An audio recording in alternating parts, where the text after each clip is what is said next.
তুমি একটা কথা কি জানো, যে তোমার থেকে বড় আঘাত আজ পর্যন্ত কেউ আমাকে দিতে পারলো না। আমার জীবনের সবচেয়ে বড় আঘাতটুকু শুধু তুমি আমাকে দিয়েছো। আর তুমি যখন চলে গিয়েছিলে তখন আমার রুহটা তুমি আমাকে নিয়ে গিয়েছিলে। আমি ওই কয়টা বছর বা ওই কয়টা মাস আমি মনে করেছি যে হয়তো আমার সাথে রুহটা নাই, শুধু আমার দমটুকু পড়েছিল। আমি অনেক চেষ্টা করেছি নিজেকে গুছিয়ে আনার জন্য, বিশ্বাস করো পারিনি। আমি নিজেকে এতটাই শেষ করতে চেয়েছি যে আমি নিজেকে কোথায় নামিয়ে নিয়েছিলাম আমি নিজেও জানি না, জানো, যে আমি তোমাকে ভুলে থাকার জন্য। কিন্তু তোমার ভালোবাসা বা তোমার মায়াটা এমন একটা নেশা, যেটা নেশাকেও হার মানায়।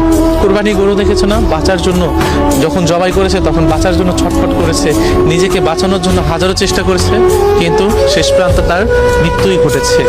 বা শেষ প্রান্তে তার দেহটা হয়তো ঠিকই ছিল, তার আত্মাটা হয়তো উড়ে গিয়েছে।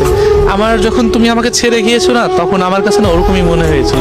আমার দেহটা ঠিকই ছিল, আমার আত্মাটা না তুমি আমাকে উড়িয়ে দিয়েছিলে, আমার রুহটা তুমি নিয়ে গিয়েছিলে। অনেক চেষ্টা করেছিলাম নিজেকে বাঁচানোর জন্য বা তোমাকে ধরে রাখার জন্য, যে মানুষটাকে যদি আমি ধরে রাখি তাহলে হয়তো আমি বাঁচতে পারবো।